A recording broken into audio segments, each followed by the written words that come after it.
Ja som sa vlastne narodil cez vojnu, potom po vojne, keď som začal chodiť do školy, tak strýko ma tak podchytil.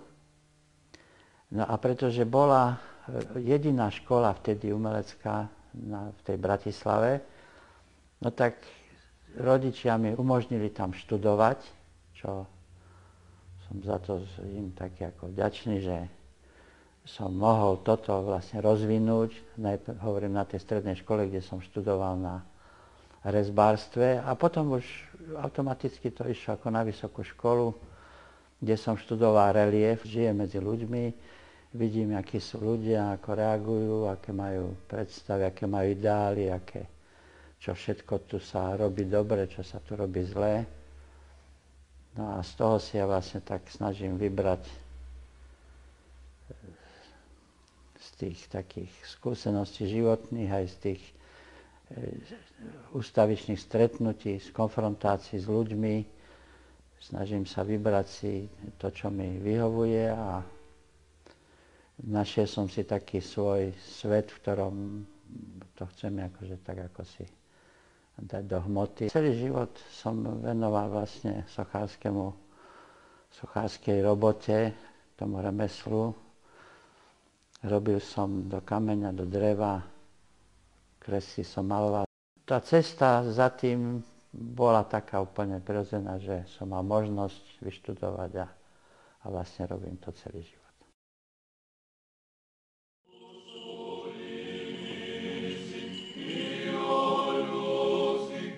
Pán Boh bol veľmi štedrý ku mne, pretože som sa narodil v najkrajšej dedine na svete. V dedine, ktorá sa volá Hžina Cirochov, je 3,5 km od Humenného a denne ako chlapec som bol v lese, denne ako chlapec som bol na Ciroche. A jednoducho, tak som si získal taký veľmi hlboký vzťah k Božej prírode. Viera pre mňa je to najpodstatnejšie, pretože bez viery si neviem predstaviť svoj život. Viera zorientováva človeka. Vlastne učí ho, odkiaľ pochádza a kam smeruje. Viera dáva zmysel životu človeka. V určitom okamihu som zistil, že nemôžem iba dávať, rozdávať sa naplno, ale že potrebujem aj ja prijímať. A preto som usúdil, že musím mať zázemie, duchovné zázemie, reholnú rodinu. A tak som hľadal a nakoniec som zakotvil u jezuitov. Najkrajší deň, tak asi kňazská vysviacka, to bolo také, čo človek tak veľmi hlboko prežíval. Biskupská konsekrácia, tam bolo to dojatia veľmi veľa, ani som skoro neveril, že je to skutočnosť, že je to pravda. Keď som ležal na dláške Svätopeterskej baziliky v Ríme a keď ma Svätý Otec konsekroval za biskupa, bolo to veľmi s takým dojatím. Uvedomujem si, že tu je moje miesto, tu sú ľudia, ktorým chcem slúžiť a ktorým slúžim naplno. A budem sa zodpovedať Pánu Bohu za tých ľudí, ktorých mi dal do tej starostlivosti, do tej opatery ako biskupovi tohto nielen mesta, ale tejto prešovskej eparchie. Boxujem od 14 rokov. Celý život sa zaoberám týmto športom. Box je pre tých tvrdších chlapov a mám to asi v povahe. Získal som interkontinentálny titul majstra sveta v organizácii IBC.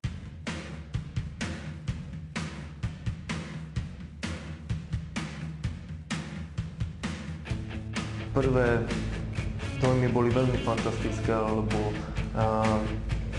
čo sa týka boxu profesionálneho, na Slovensku ešte nikto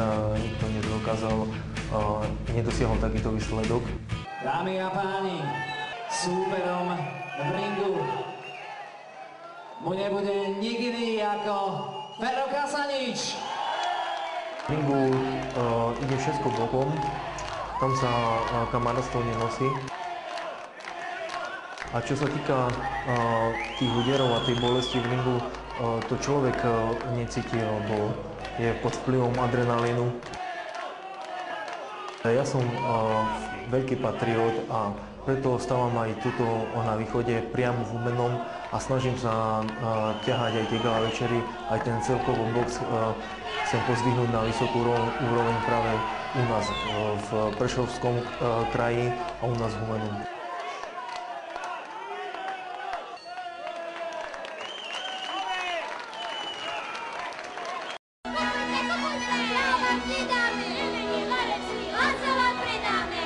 Šarišan pre mňa je stelesnením radosti, večnej mladosti, energie, dynamiky, pulzujúceho života.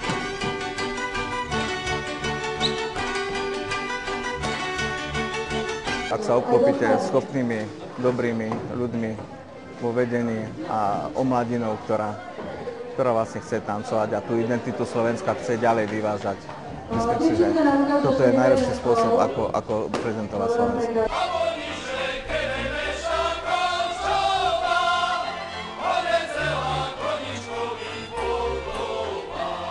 Je to láska na celý život, ktorá keď raz začne, tak sa nikdy neskončí a ľuďmi, ktorých berete ako rodinu, tak je to úplne vynikajúce. Pochodiť celý svet, spoznávať nové kultúry, nie len tú svoju, je to najkrajšie v živote, čo asi človek môže spoznať.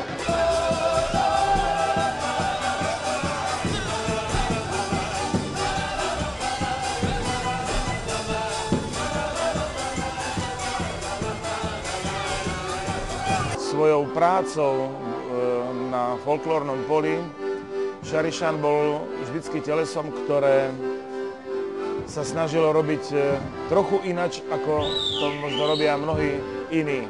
Chceli sme sa odlišovať vtipom, iskrou, takže hádam sa nám tento zámer podaril.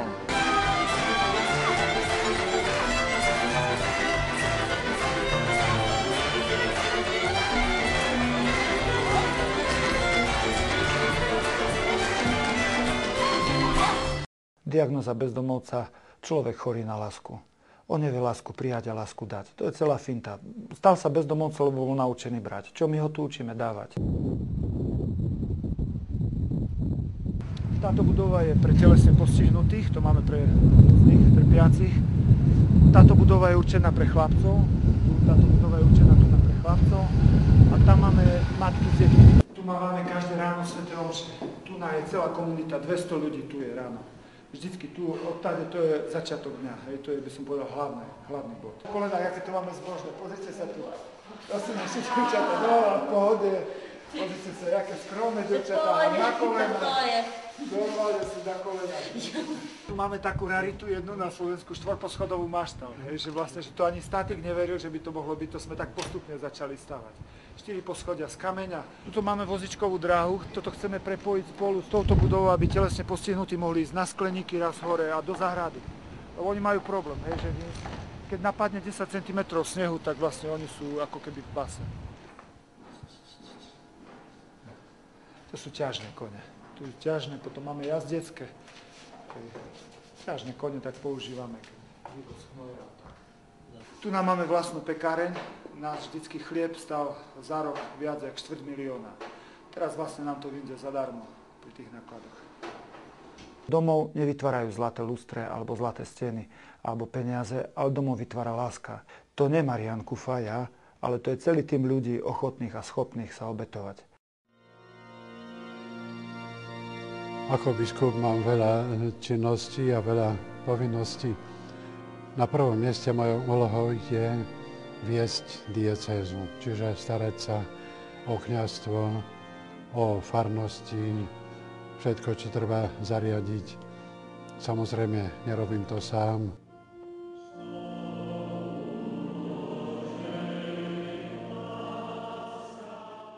Medzi prvoradé povinnosti biskupa patrí aj starosť o kňazský dorast, o seminár, o vzdelanie na teologickej fakulte či inštitúte a o výchovu v seminári.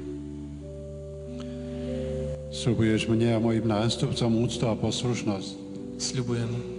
Boh, ktorý začal v tebe dobré dielo, nechaj sám dokončí.